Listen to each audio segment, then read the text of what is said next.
Hello, Twitch, are you there? Are you there? Can you hear me? Yes, I believe it can. Excellent. Well, hello, people.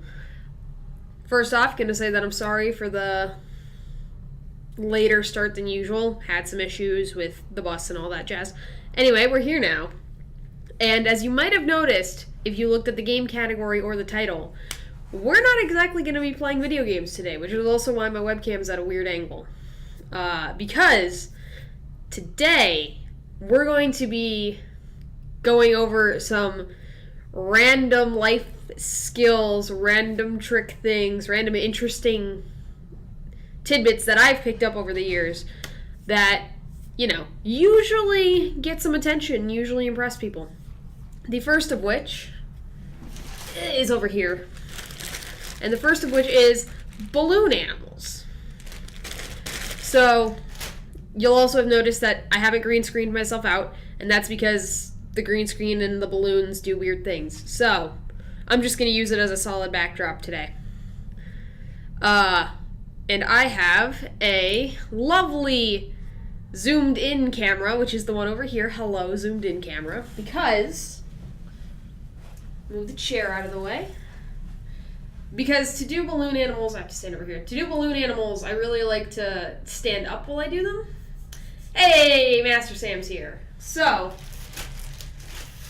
yeah, we're gonna get started with some balloonerificness. And then if there's time or if you guys are interested, there are a couple other fun things that I know how to do.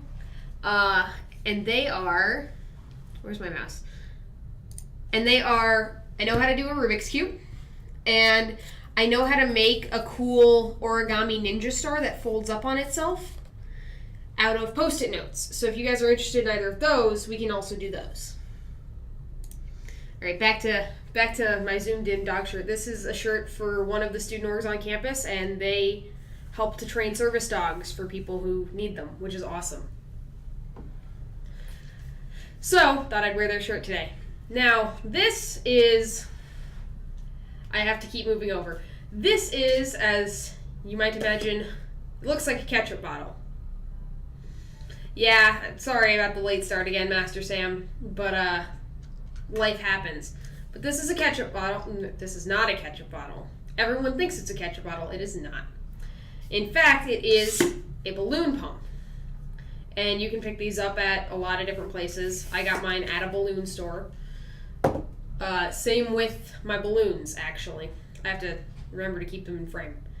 Now, the balloons that I use, I like the Qualitex balloons. And you can find all sorts of kinds of balloons. Just make sure that if you don't know whether or not you have a latex allergy, check before you start working with balloons excessively, because most of them are made out of latex. And latex allergies are no fun. So, the first thing is we're gonna go over how to blow up a balloon. So first you gotta stretch it out, and that helps the rubber, helps the latex get nice and stretchy. Then you're gonna take your balloon pump, and you're gonna slide, let me move my hand, you're gonna slide the end of your balloon onto the pump, obviously. And to start out, we're just gonna make a really basic shape. We're just gonna make a dog. Simple little 3-twist beginner dog. So now that we've stretched our balloon out, we've put it on the pump, we're going to start pumping it up.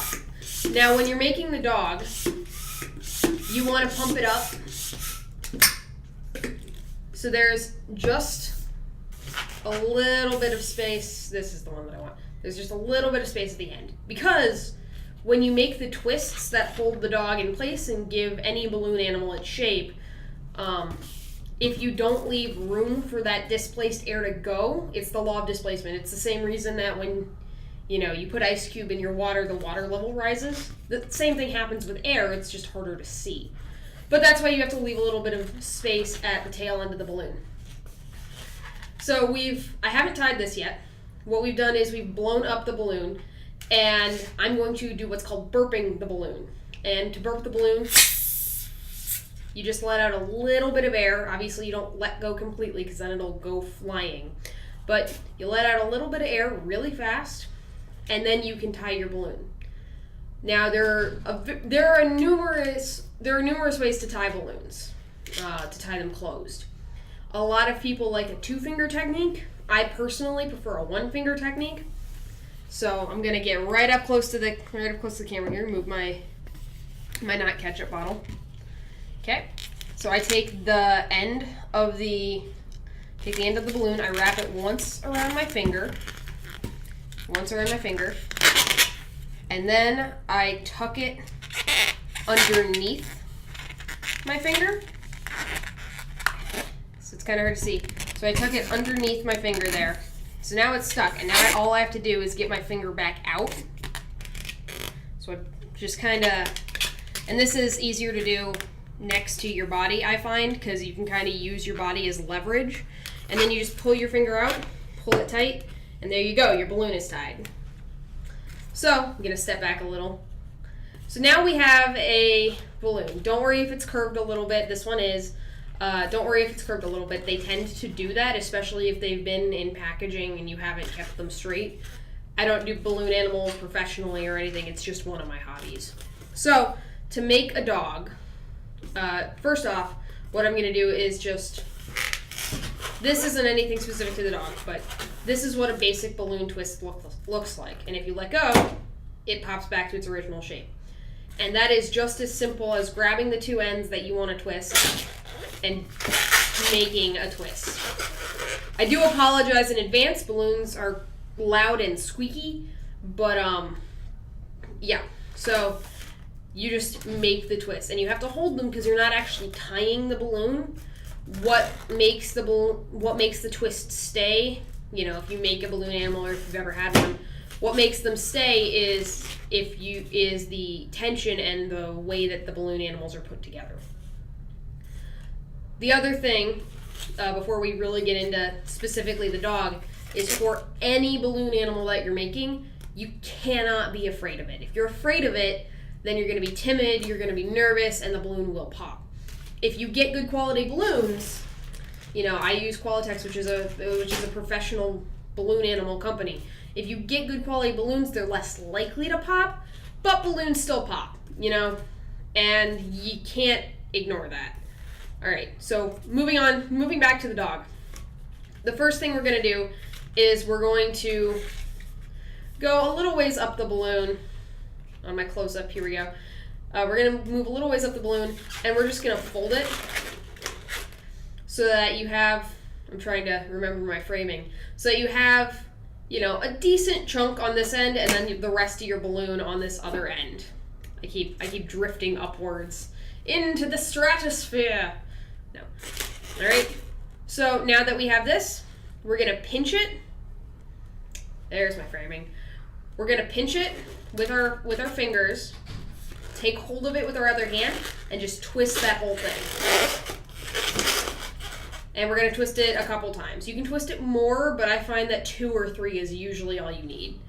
And that gives us the ears and face for our little dog here. And you can see that we've used some of the space in our tail end, which, like I said, is where all this, when we bend and make these twists, we're pushing air out of that space. It might not be a lot, but we are pushing air out of that space, and it's important to make sure that you leave room for the air to go, because if the air doesn't have anywhere to go, you'll increase your chances of popping. Alright, so now we have the head. Making the legs are also pretty simple. It's more or less the same process. We're going to bend the balloon again so that we have our head and nose on one end and the rest of the balloon on the other end. And we're not going to leave a ton of space between this part, between the neck and where we're going to put these first legs. So this bend can come fairly soon after. Then what we're going to do is we're going to just repeat. We're going to pinch and twist this whole section. Ready? 1, 2. There you go. You've twisted it. And it's okay if your dog's head looks like it's backwards. It's just a simple matter of grabbing it and turning it around so it faces forwards again. So now we have the ears, the nose, and the front 2 paws of our dog. And again, this is a super simple dog. There are more complicated versions, but this is just the beginning one. And you see that little space that we left? That became our neck. So, and like I said, if your dog's head is facing backwards, that is okay. It's really easy to just take the dog's head and break its neck the other direction and flip it back around so that it's facing forwards again. You can do that now or at the end of your process, either way. Then we're gonna move along the dog's body to where we think we might want to start the back legs. Do another really easy, just bend the balloon. And you'll notice that we're reaching the end of the balloon. This dog's not gonna have a super big tail. And that's by design. You can make wiener dogs with very, very little tail, if nothing. They can have really small legs. You can make dogs with really, really short midsections and really long legs. This dog has pretty big ears, for example. But moving on to the back legs. Again, we're just going to go down until we think we want the back legs to start. We're going to make sure that we leave enough room. You know, if we bend here, we're not going to get much. So we're going to make sure we leave enough room.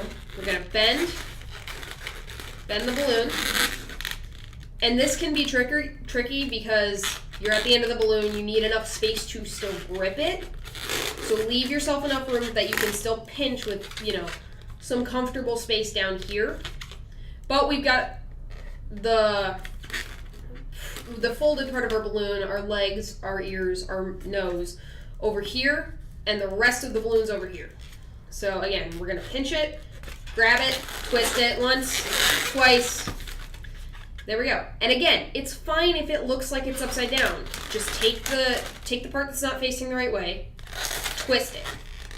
Great thing about balloon animals is they're twisty, so you can rearrange them if necessary, especially if you've left yourself enough air to be able to do that. Now, you have yourself a really nice, really simple dog. A lot of kids will be super okay with just this. You can actually get away with a lot at, kids' parties or fairs or stuff without knowing a ton of balloon animals. If you know a handful of the basics, that is what most people will ask for. So if, most people will ask you for a balloon doggy.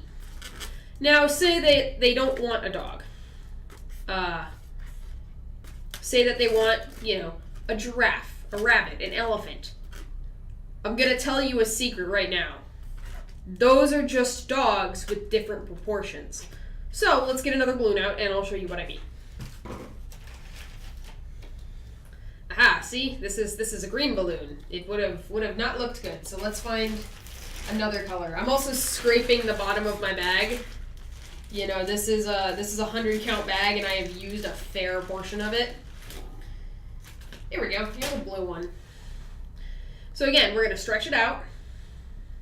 Make sure that it's got enough elasticity. It's kind of like when you stretch out your muscles, you're getting it ready to do its thing as a balloon. We're going to get our not ketchup bottle. Oh, focus camera. Our not ketchup bottle, which is our balloon pump. And again, this specific one is a Qualatex brand. You don't need to get Qualatex, but I've found that they work for me, and I've used this pump for,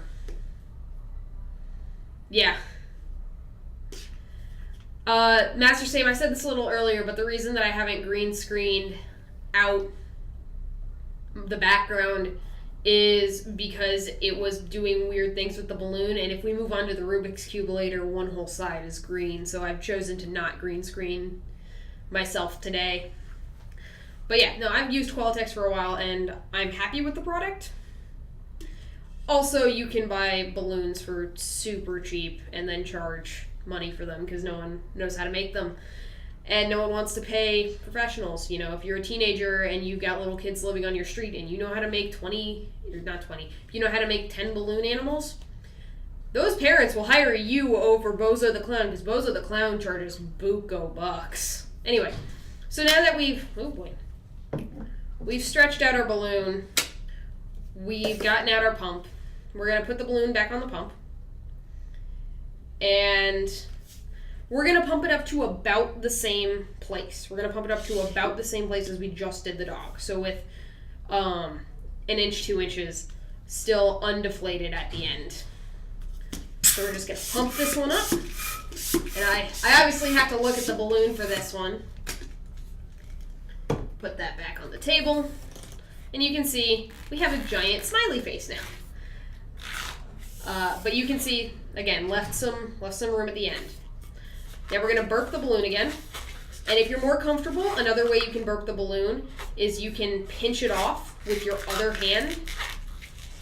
You can pinch it off, very short distance above where you're holding it. Just let that part go.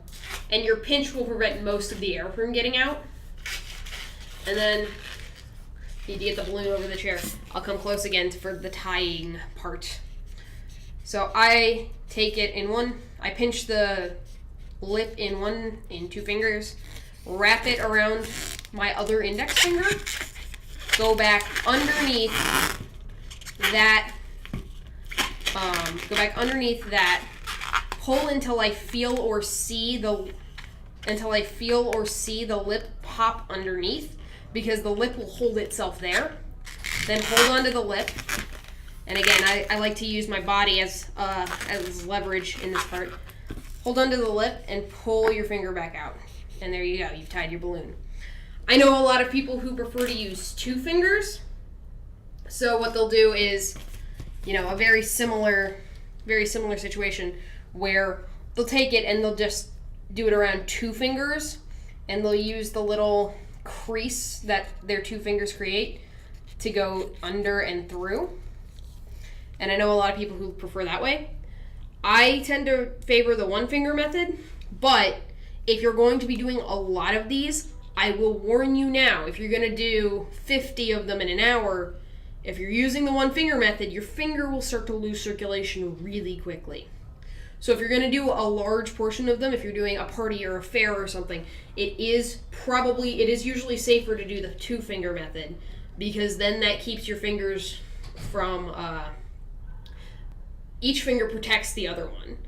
And because you're putting it through this little naturally made divot in your hands, it makes it a little bit safer if you're going to do a large portion. But if you're only doing, 10 balloons for a small group of friends, it's usually fine. All right, so now we have our balloon. And we're going to do more or less the same folds and the same twists, except now say, Stevie got this little dog here, but Juliana doesn't want a dog because dogs are too simple for her. She's not really a dog person. One bit her when she was 7. But, so say she wants a rabbit. Okay. The dog and the rabbit are pretty much the same animal. You just have to adjust their proportions. So we're going to do the same twists on the rabbit that we did on the dog. We're just going to alter how big things are. So for example, if we envision where we put the nose on the dog is fairly large. On the rabbit, we're going to make the nose maybe half that size. And we're going to keep the ears really big, because those are the defining features of a rabbit. So to do that, and this will take some practice to get to get the idea of where proportions are and such. We're going to fold it. We're going to kind of see, how big of ears do I want? How big of ears do I want, and how much of the rest of the balloon do I need to leave open? You need to leave, for a rabbit, you need to leave open a fair bit of the back end, because you're going to make the feet relatively large. The front paws are going to be relatively small. Again, that mimics the most exaggerated portions of a rabbit's actual proportions. They have big legs, they have big ears, they don't have super huge front paws. So you're gonna make your first fold. You're gonna kind of judge, I keep drifting upwards again. You're gonna try to judge, do I want the ears this big or this big, this big, this big? And for the rabbit, again, A lot of the proportion work you're going to start to understand as you do more of this. But for the rabbit, what you need to make sure of when you finally decided on the length of your ears, you need to make sure that when you do the pinch to fold, that this portion down here, that's going to be the nose, is relatively small. Definitely smaller than the basic dog. So you'll pinch, pull it tight, take hold of your ears, and just twist, 2 or 3 times. So 1, 2. And I twisted 3 times for safety. So now, look, you've got a tiny rabbit nose and giant rabbit ears. And already it looks, different than the dog. They look different in profile. And the rabbit's got bigger ears. You will, if you make this loop too big, and we're bordering on it here, if you make this loop too large, your ears will look just like a circle. So keeping your balloon together, this is usually okay. Small gaps you can usually get away with. But if it looks like a circle, you might have to undo it. Now, to undo a mistake that you've made, what I tend to do, and I'm going to have to get closer to the camera again, what I tend to do is I look at the balloon where it is twisted. And it's rough to see on camera, but if you peel back the things that you twisted, so if I peel back the nose and the ears, you can see kind of the direction that the balloon is going. So to undo a twist, if you've made a mistake, if you've taken up too much of the balloon, too little, etc., you just take hold of what you just did, and in the case of the rabbit, that's the ears and the nose. And something that I tend to do is I tend to hold the rest of the balloon with the last 2 fingers and the palm of my left hand.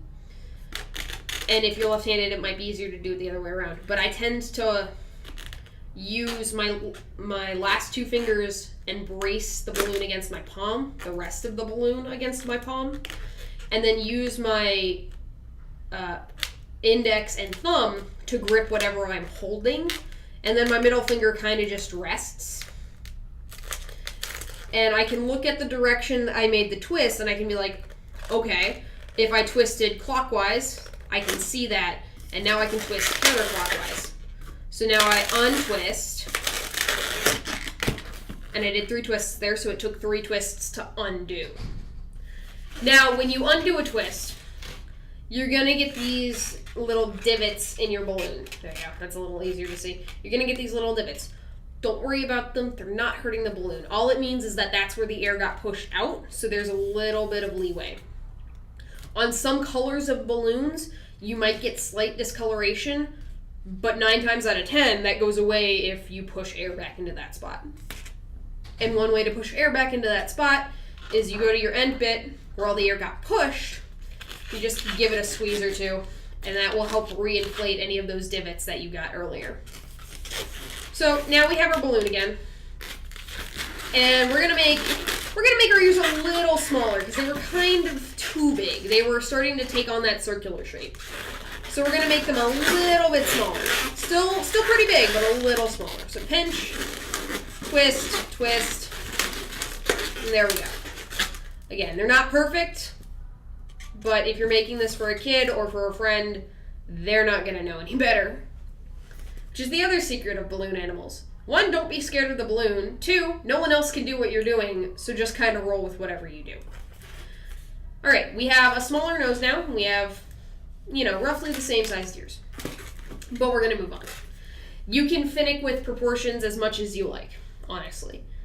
Balloons do tend to have a limit to how many times you can twist and manipulate them. But if you get decent quality balloons, and like I said, they're not expensive. I got this bag of 100 for $10. That's 10 cents a balloon. So if you get high quality balloons, you'll have a few tries before you even get close to risking any sort of thing. Now, we're going to move on with our rabbit. Just like the dog, we're going to do essentially 2 more twists, one for the front legs and one for the back legs. The difference between the dog and the rabbit is that the rabbit's got tinier front legs and much larger back legs, which is why we've left so much space here. So we're going to do, again, we're not going to leave a super large amount of room for the neck because they don't have giant necks. They're not a giraffe. If you are making a giraffe, feel free to start your fold much further down the balloon. You'll have all this space as a neck. But we're making a rabbit. So we're gonna make a relatively small curve. And we can even make it a little smaller. We're gonna pinch it, twist it, and again, if it looks like your rabbit's been decapitated, just turn it. The balloon is not likely to pop just turning it slightly. So now we have nice tiny front legs compared to our dog's much larger front paws. Now we get to do the fun part on the rabbit, which is make the back legs. And the back legs, you're going to leave a decent amount of space for the actual back. Because what you can do is you can make the rabbit curve its back, so it's sitting it's sitting on its haunches almost. So you're gonna go until you think you've got the right space. Pinch, fold. And again, if it's not oriented correctly, just fold it. Now, rabbits don't tend to have really long tails, so this doesn't look great. That said, I want to bring to attention, because it's a really good teaching moment. Woohoo, teaching moment. I want to bring to attention the fact that you can't see any of the lip of this balloon.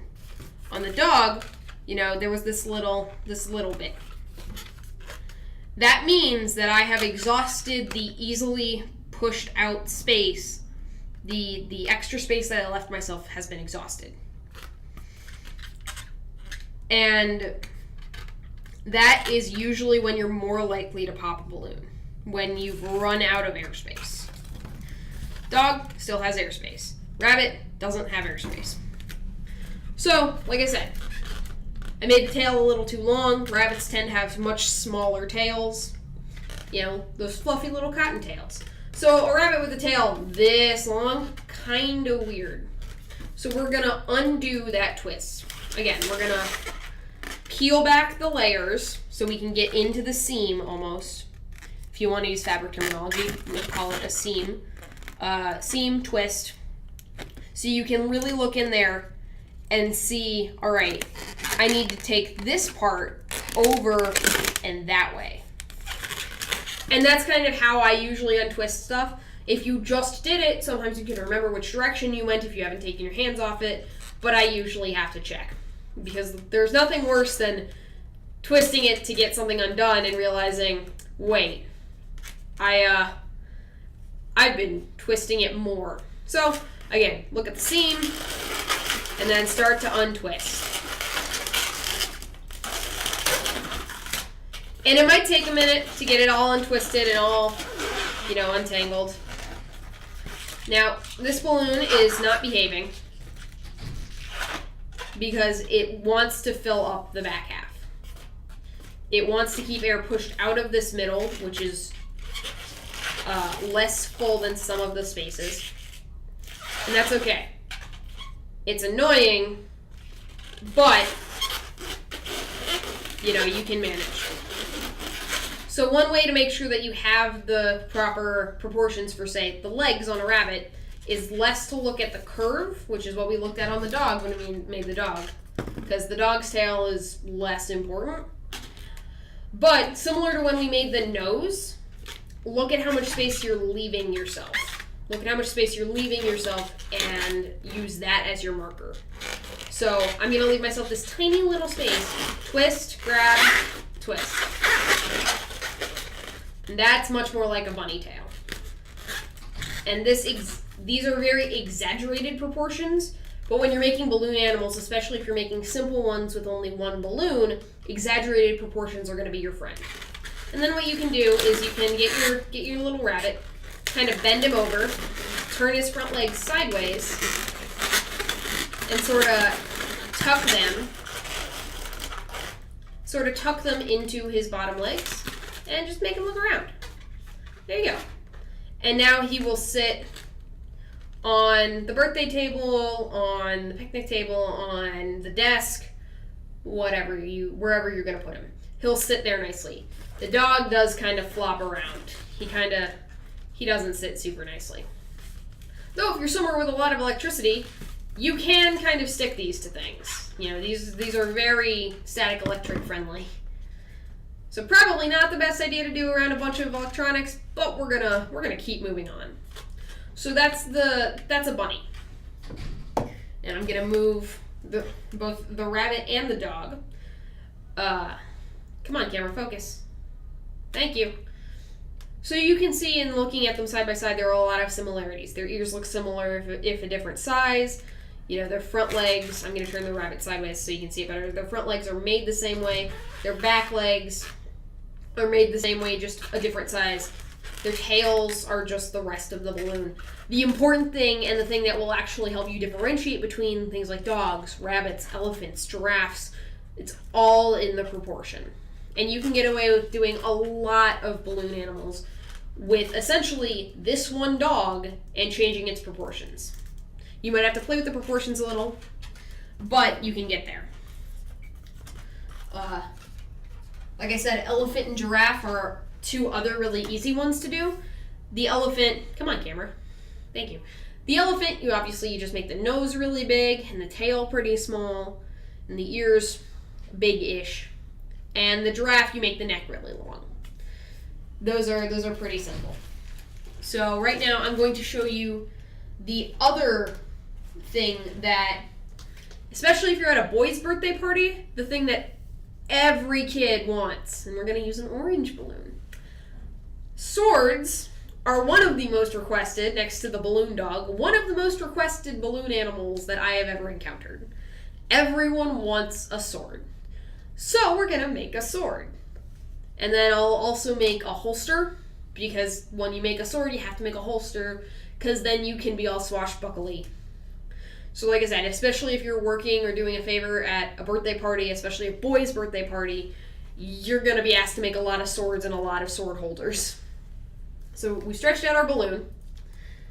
Gonna get our pump. And the sword you can't just make a dog and call it a sword. That's kind of rough.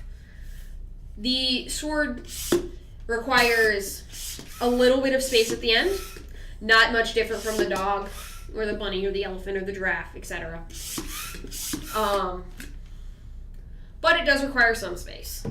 Everything requires some space, some more than others. So we're going to leave this much space because the sword has one big twist in it, but it pushes out a lot of air.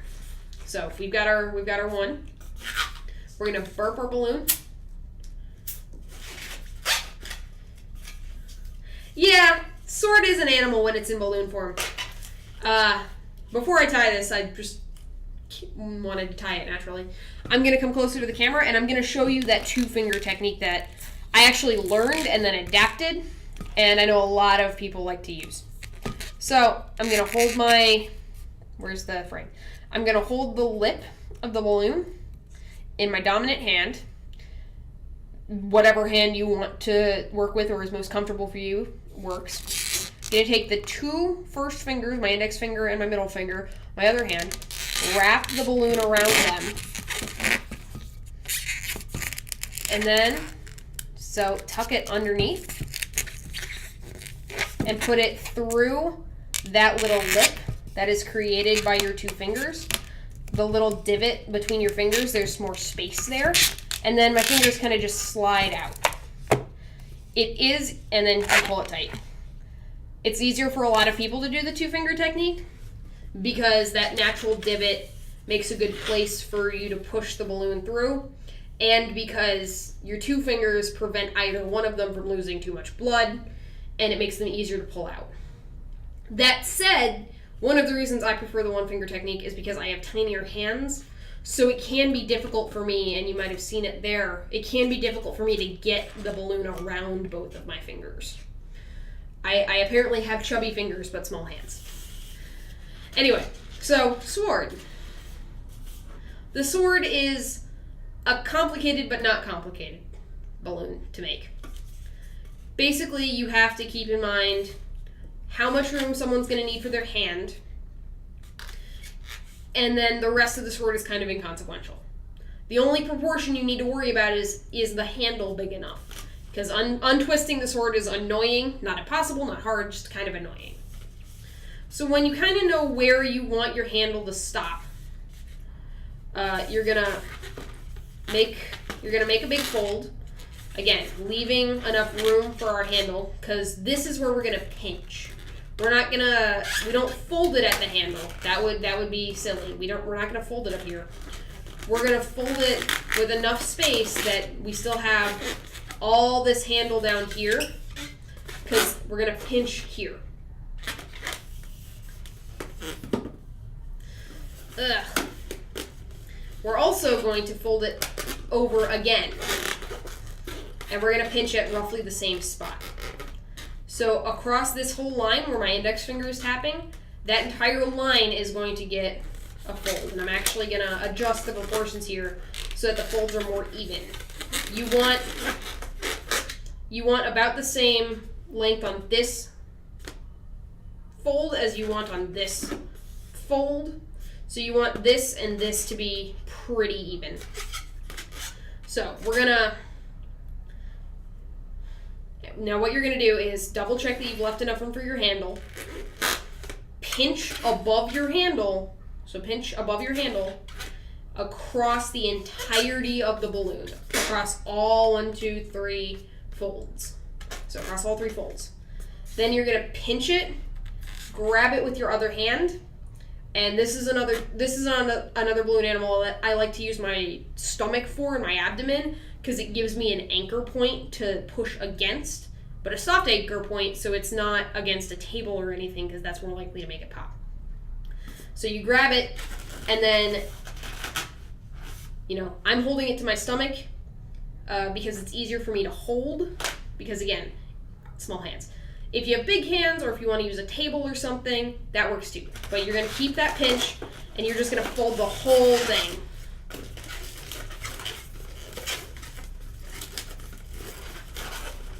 And in the end, you wind up with something like this. Now, we did a very good job of leaving room for our handle.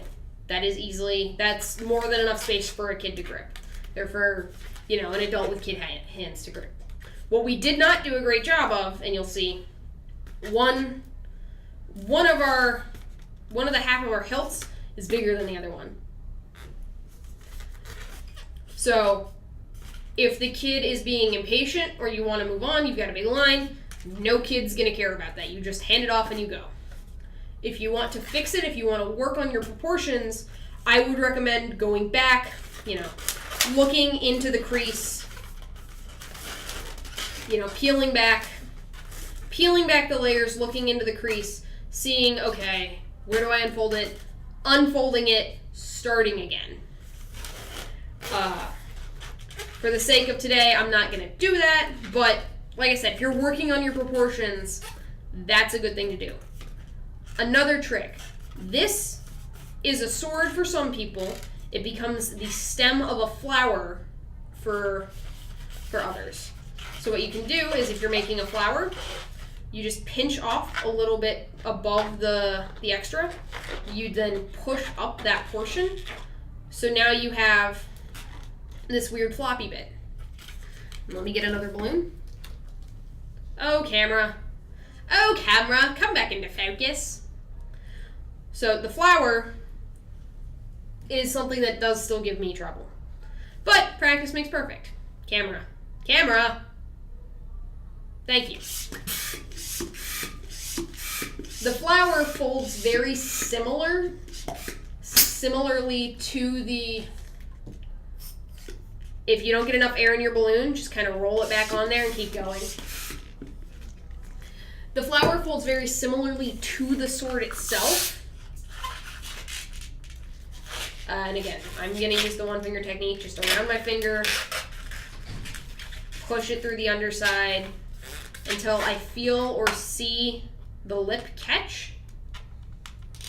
You know, until I feel or see the lip catch on its head, and then pull my finger out. Pull the balloon. Yeah, the camera's having a rough time. It's because I keep moving back and forth. The autofocus is complaining. So, sorry, I thought I heard something. So, the flower is essentially what you do is you make 2 of these folds. I'm sorry. I think someone's outside real quick. One moment while I go deal with that.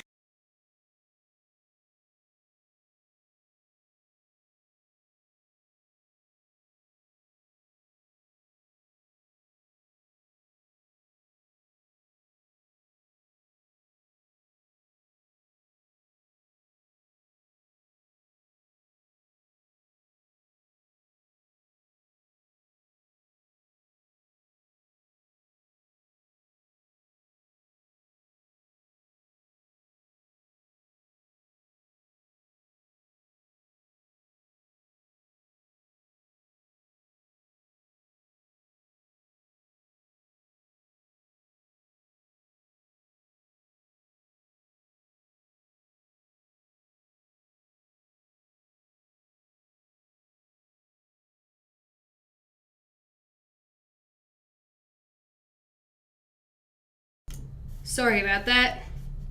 I don't know what someone was doing, but didn't sound great. Okay. So, flower. You're essentially making, like I said, 4 of these loops out of 1 balloon. Let me just put down the sword. So you're going to take your balloon, color, you know, can or cannot matter. If you're entertaining at a party, kids might want certain colors. If you're doing it for a group of friends, they're probably not going to care. So you're going to take the 2 ends of the balloon. You're going to hold them together. So you've got this circular shape. Fun fact, if you're doing a hat, you do roughly the same thing, just around someone's head. And if you are doing hats, make sure that you actually measure the head of the person you're making the hat for, because there's nothing worse than making a hat for some 7-year-old and having their head go like this, because then no one's happy, and you have to do the whole thing again, and they're upset because they have to wait longer. So always measure the head of people if you're doing hats. So you're gonna hold your ends together. You're gonna push the ends together so that you've got this B or 8 or infinity sign shape. Then you're gonna bend it over itself, kind of like this. And then you're going to lose everything. So I'm gonna just redo that real quick. And I'm actually going to make a twist here to keep those pieces together, I thought. And sometimes balloons will do this to you, especially if you're not super used to something. I don't do the flower often, and the flower doesn't like me very much. So I'm gonna make a few twists to try to keep that from happening. So we're here, we're gonna fold it over.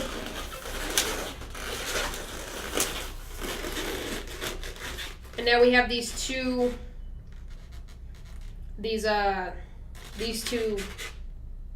loops. We have 2 loops. Okay. Now that I've managed to show that to you, I'm going to untwist this so that it's not twisted. Very carefully so that I don't lose the spot. Okay. Oh, too late. Alright. And this is what can happen. This is why you practice. You fold this over. You take hold of both of these loops, and you're going to twist them kind of all at once. So it's going to be really loud for a second, and I apologize.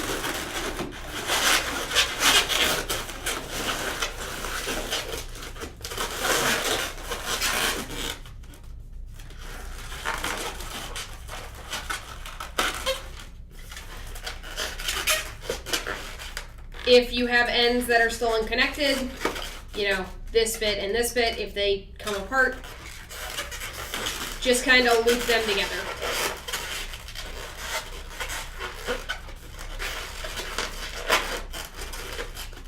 You can tie them or just loop them. Now, you have your flower, and what you can do is you can take your sword that we've modified into a petal or a stem, and you can tuck it through the center of the flower. So find a good spot. I'm going to go over here. Find a good spot, and essentially what you're doing is you're taking this empty space that you've made earlier, which is why it no longer looks like a sword. You're taking this empty space, and you're sliding it into the main component of this loopy bit. So what I'm doing is I'm essentially just pushing this in and through so that it catches on one of these folds.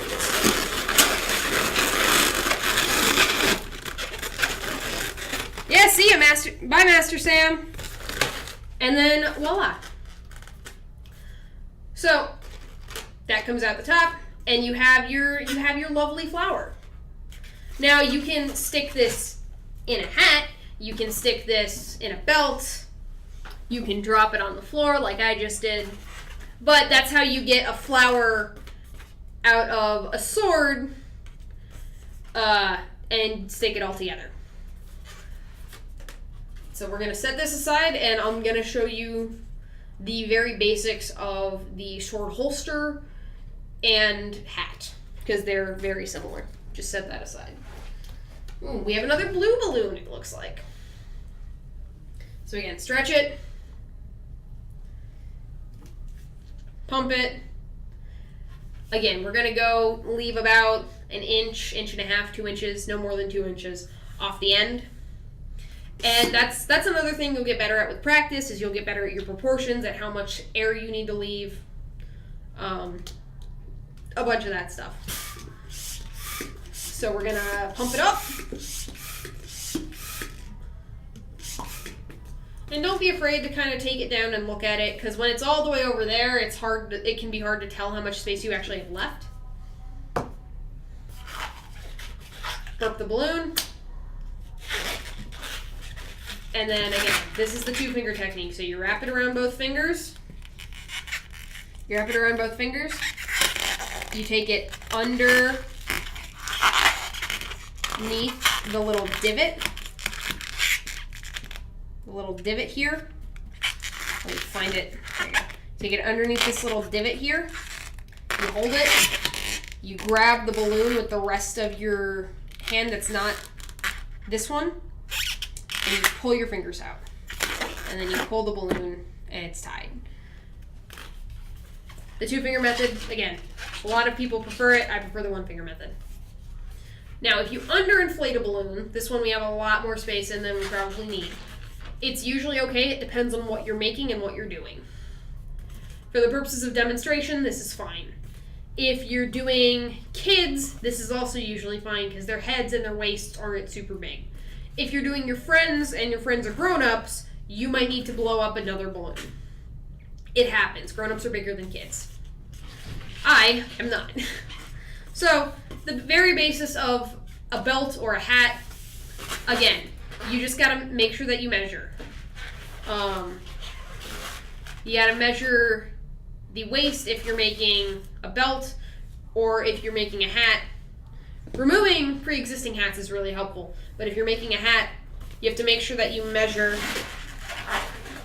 how big the person's head is.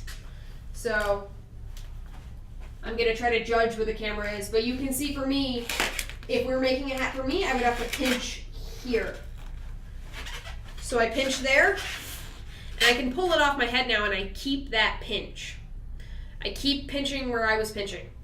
If this is a kid or a friend, if this is someone that isn't you, it's going to be easier because you'll be able to see what you're doing. But you keep that pinched. You keep that marked. You kind of pinch it, grab the 2 ends, and like all the other twists we've done, you just sort of twist it. That's only one twist. You might want to do a second one, just make sure that it stays. And then what you do before you make any more elaborate changes to it is you can put it on their head again. See if it fits. Ask them to do a jumping jack or something if you're feeling whimsical and it's a kid. And if it fits, great. Move on, add whatever intricacies you want to, put a flower in it. A kid running around with this on their head is having a good day. A grown adult running around with this on their head is having an even better one. Or a really terrible one. But the principle stays the same. Don't do any decoration with your hats or your belts if, you haven't measured the person's head or waist, respectively. And made sure that it fits after the fact. Because there's nothing worse than little Johnny coming up wanting a hat or a sword holster, and you put it around him and it just kind of goes like this over his head. That's not going to do anyone any favors anytime soon. Now, sword holsters, they can be a little trickier. There are ways to make, depending on the size of the waist that you're doing, you might need an extra balloon. Or, depending on the size of the waist you're doing, you might be able to get away with doing one balloon and making multiple twists in it. This is basically what you do for a belt, except would need to be bigger for, personally, my waist, because this is pretty small. This might be fine for a kid. Who knows? Like I said, it's all about measuring. When you're making the actual holster portion, this is just the belt. If the child is small enough, you can get away with using this and making another compartment for the sword. 9 times out of 10, though, you're going to need to get another balloon. And either, your friend has a large waist or large hips, or you're going to need to get another balloon and make the actual sword holding part. If there is enough slack around someone's waist, we saw it with the hat. I just took this sword and I kind of pulled the hat away from my head and put the sword in there. If there's enough space between the person's waist and the belt, they can get away with that for their holster. If they cannot, what you do is you take a second balloon. So I'm gonna set this aside. Stay, Jumbo. You take a second balloon. You blow that one up. And like I said, depending on what you're using the second balloon for, if you're using it for just the sword part of the holster, you might not need to blow it up as much. If you're using it to essentially extend the first balloon, one, it helps if they're the same color. Or different colors if people want different colors. But I'm just going to show you how to essentially attach a second balloon to a first balloon. So I'm not going to blow this one off super large. Put that down.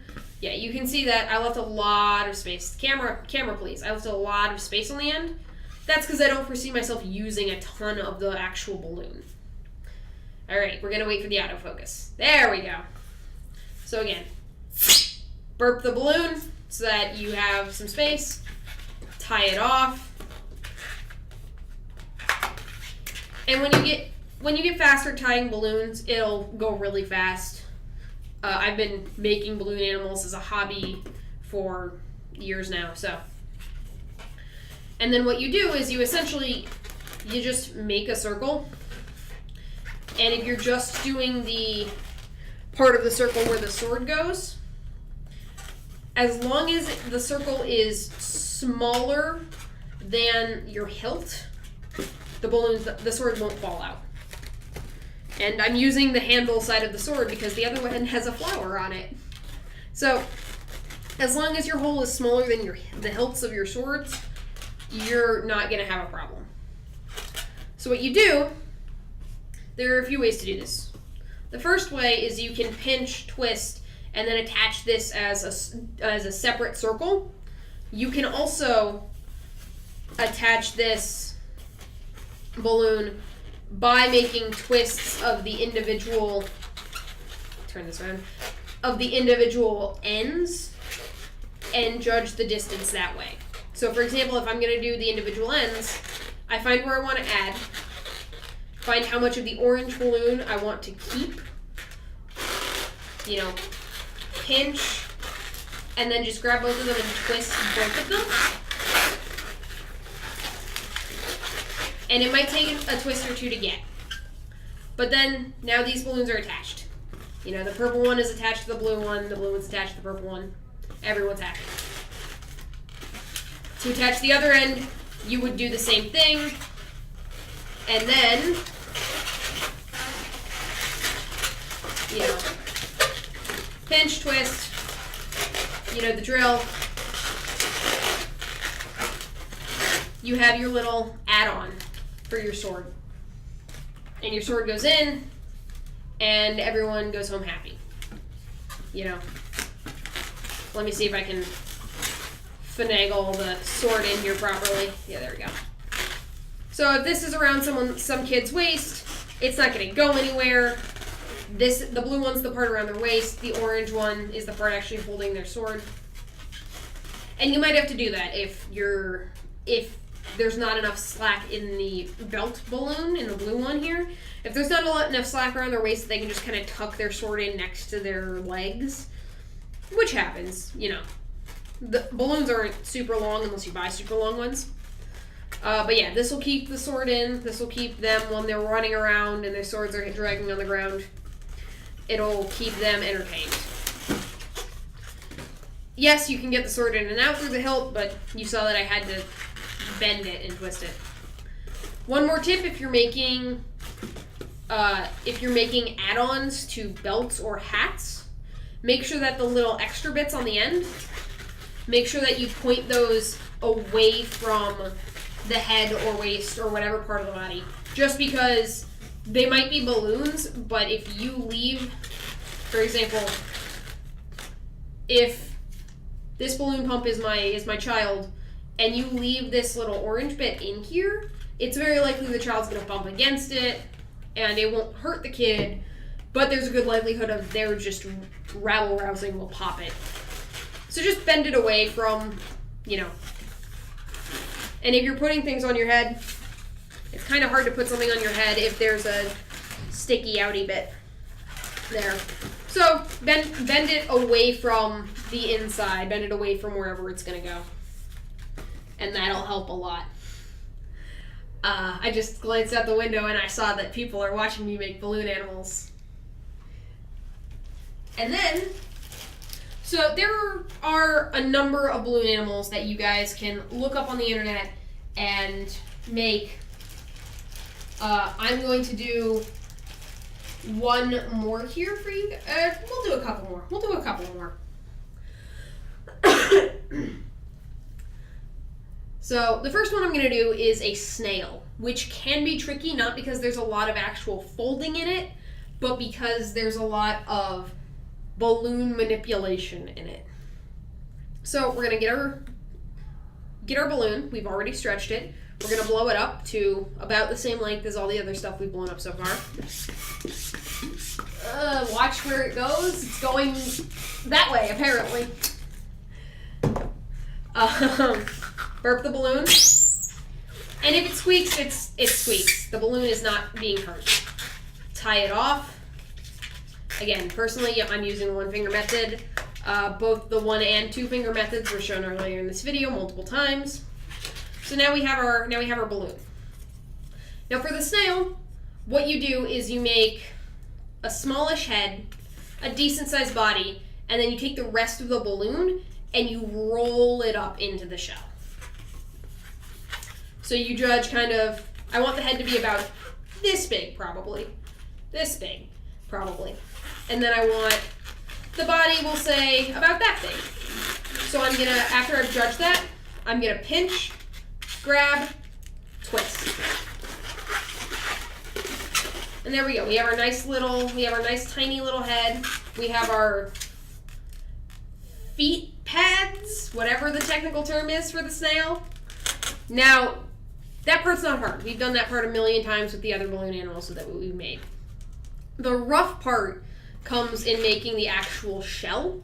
Because what we're going to do is we're going to take this, starting up at this end, and we're just going to start to roll it together. This might also get a little loud, fair warning. So we're going to roll it, and you can see how I'm kind of, no you can't, my hand's in the way. I'm kind of pushing it together and rolling it together. We're not actually twisting it, so if we let go, it'll spring out. But if we keep at it, and we keep our hands on it, and I'm not rolling it super tightly, I'm rolling it so that the balloon is essentially just touching itself. You know. And again, this one comes with practice, because these balloons do not want to do this. You roll it up, and it'll look like a little cinnamon roll. You take your feet part, and you just tuck the shell through the feet so that it stays. Then you've got your little head, and you've got your nice round snail shell.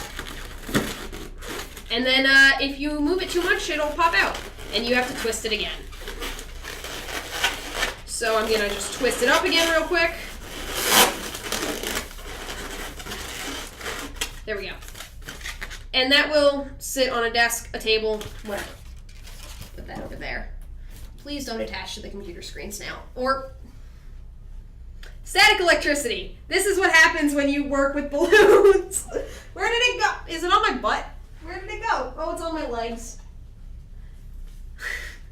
I'm glad that I got to share that with you guys. Come on, camera. Thank you. But yeah, static electricity can be an interesting toy to play with. So if you're doing a lot of balloons, make sure that you're not going to touch anyone else for a while, because you very well might shock them with a lot of static electricity. There are people watching me down there. It's fine. So, the last one that I'm going to do for you guys, and this is not the last thing in my repertoire, but it is the last thing that I have practiced extensively. This balloon is strange. So this balloon, if you can't see, it's stuck a little bit at the end. So I'm going to put some air in it and see if that'll fix it. And if not, I'll just get another balloon. Sometimes when you buy bags of, 100, 200, you will get balloons that have little defects. One balloon out of 100 might be ripped. And when that happens, you just pull out another balloon. I think this one's actually good. It just needed some encouragement. So we're going to pull this balloon taut and put it over our pump. Now, for this one, we're going to be making a turtle. For the turtle, we're not going to blow it up as much as the others. We're going to blow it up maybe about halfway. So you're going to blow your balloon up about halfway. You see? Lots of space on the end. Lots of space. We have so much room in here for air. And that's because the turtle's a very small one. We're still going to burp the balloon. Still going to burp the balloon. Let out enough air until we feel comfortable. Tie it off.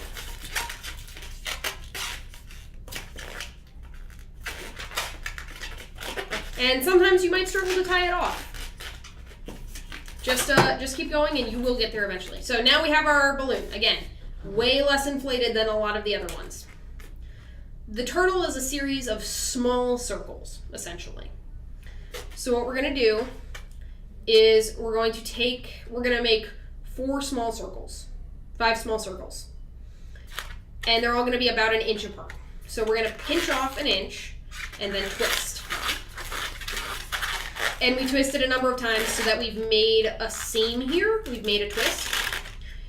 And now we have this section of the balloon separated. I'm going to hold it in front of the black part of my shirt so that it's easier to see because it's a white balloon. So now we have this part of the balloon separated. We're going to do that 4 more times so that we end up with 5 little balls.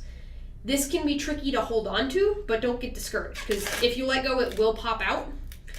But you will get the hang of it. What I tend to do is as I make them, I kind of slide them down my palm. So the first one starts here, and then the second one I kind of hold here.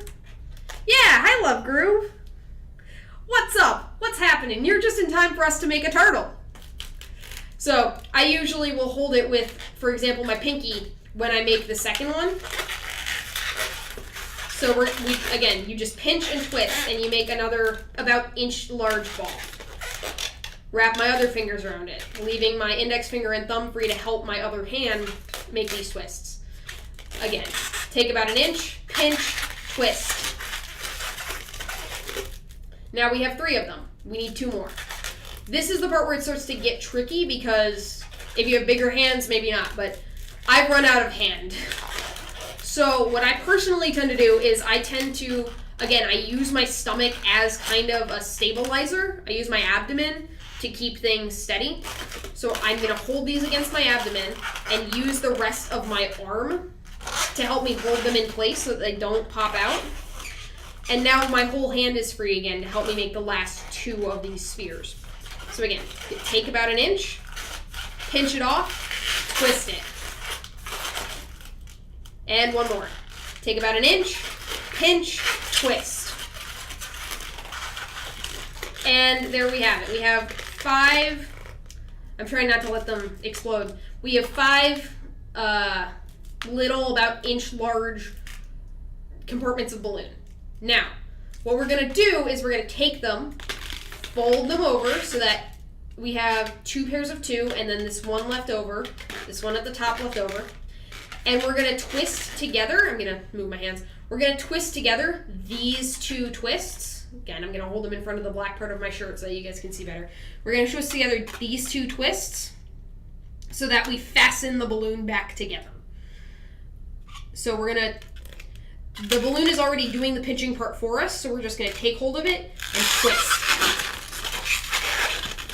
And again, you might wanna do 2 or 3. So now the balloon is holding its shape by itself through a matter of tension and a matter of this twist that we've done up here that has tied the whole thing back together. There's now nowhere for these other bulbs to go, even if they did unfurl. Now for the turtle, we're going to make the back of the turtle shell. So what you want to do is, we have this large balloon, you want to take the balloon, fold it back against your little bubbles, and kind of measure where the bubbles stop with your hands. And that's where you're going to make the twist for the shell. So you're going to pinch that spot. You can let go of your bubbles. You can pinch that spot, twist, and you essentially have made a 6th bubble that is just a little bit bigger. Now here comes the part with the turtle that can make a lot of people squeamish, especially if you're nervous about popping your balloons. So what you're going to do is we're going to take this 6th bubble we just made and we're going to push it through the hole between these 4 balloons where my thumb is wiggling at you like a little worm. We're going to push it through that hole so that it holds its shape. This can get loud, so if you can't hear me, I apologize. It'll only be for a minute. So what you do is you take hold of that, you press all your bubbles together, and then you're going to essentially push this top bubble that we just made through this hole. Pull apart your bottom 4 bubbles and just push.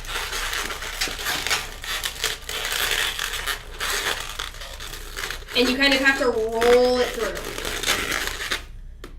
Now take this, the rest of your balloon and kind of pop it up over this back twist.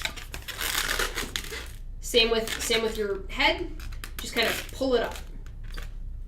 So now we have our turtle and the balloon will hold its own shape. Now if that didn't make you nervous enough, here's another thing about the turtle that a lot of people get squeamish about. Scissors! Because scissors next to balloon animals is definitely what we wanted to do, right?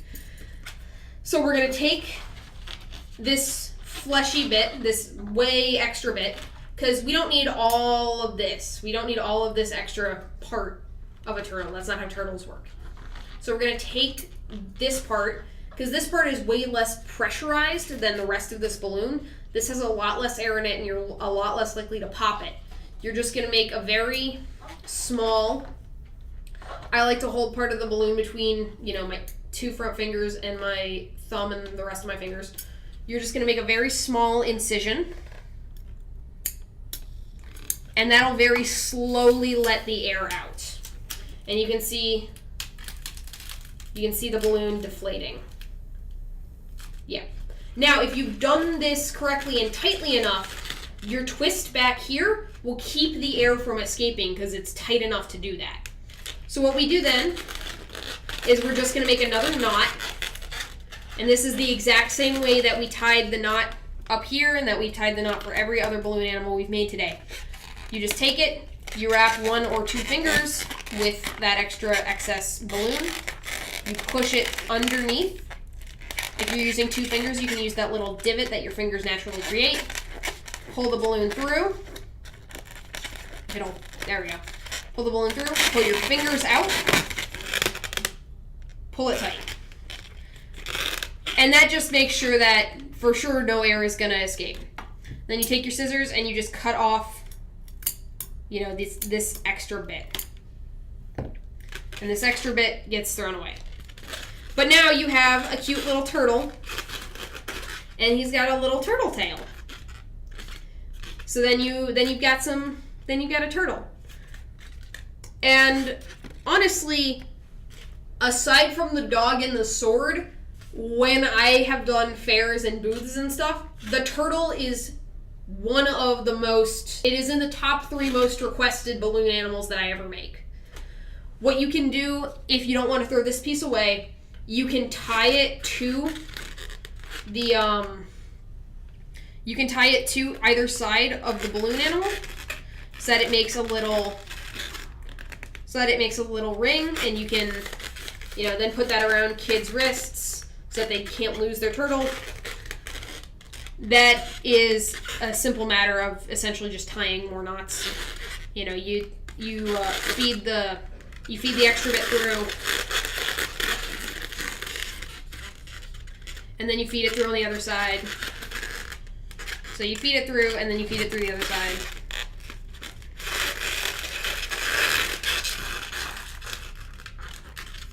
And now you've got this little ring that you can put over, well, you can drop it for one, that you can put over, a kid's wrist or anyone's wrist really, and they won't lose the turtle.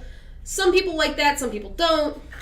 It's either or really, but it is a way if you don't want to throw this piece away, or if you have a parent who's worried about their kid losing their balloon animal, because this is a small balloon animal, you can make that more secure for them.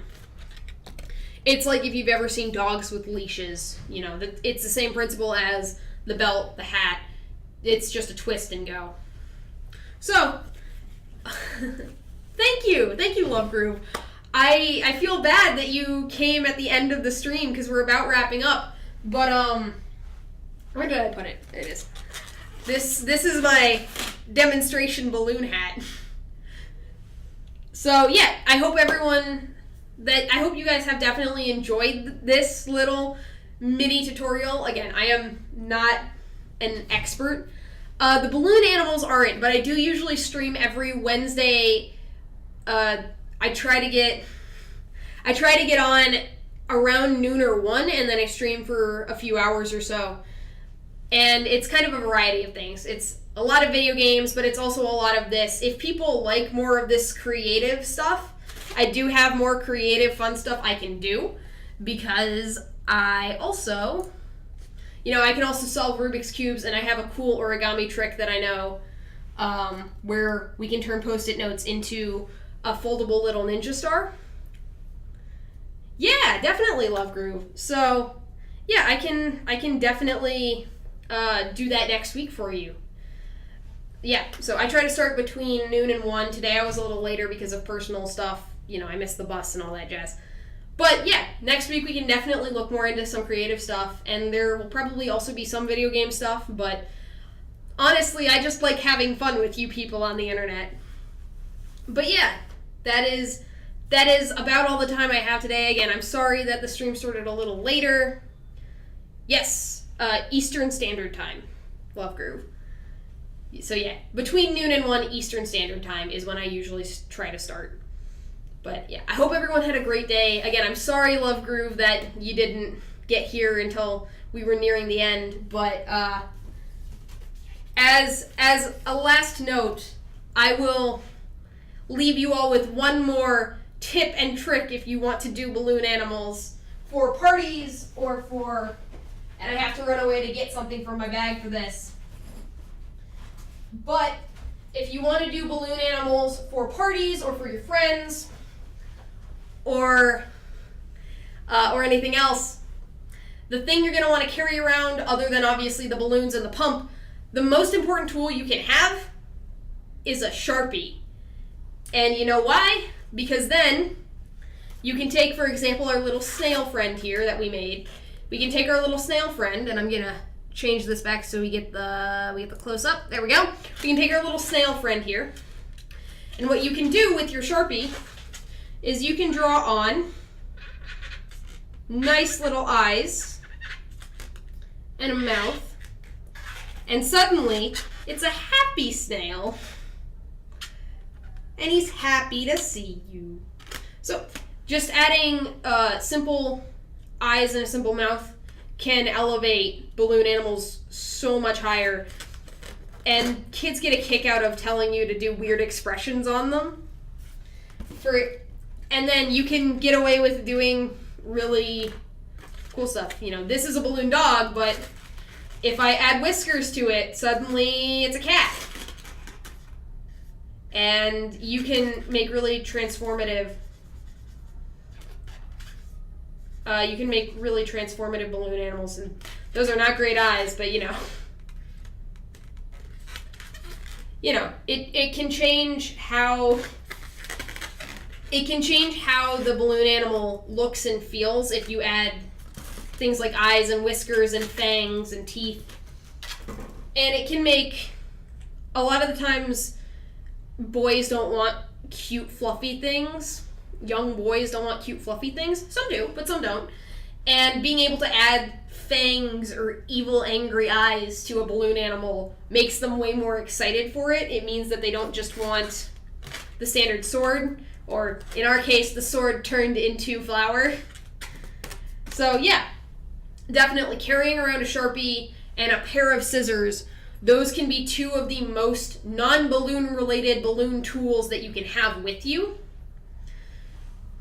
And those are two tricks of the trade that I like to keep around, because no one sees scissors coming and no one sees a Sharpie coming out when they ask you to do balloon animals at their, 5-year-old's birthday party. But yeah, again, thank you everyone for coming today. I hope everybody had a good time. Just to recap, we started with a dog. We turned the dog into a rabbit. We talked a little bit about how by changing the proportions of the dog, you can get rabbits, giraffes, elephants, pretty much any quadruped you can get out of the basic dog shape just by changing its proportions and exaggerating what is special about that animal. For example, on a rabbit, its ears and the feet are huge. We made a snail, we made hats, we made a sword that we turned into a flower, and we finished up today with a little turtle friend. So again, thank you everyone for watching. I will yell at the autofocus some more, but I will see you guys next week. We can do some more creative stuff, and we can also look at maybe some horror stuff, because it's going to get closer to Halloween by then. So thank you so much for watching, everybody, and hopefully I'll see you guys. Yes, thank you, Love Groove. See you guys next week. Bye-bye.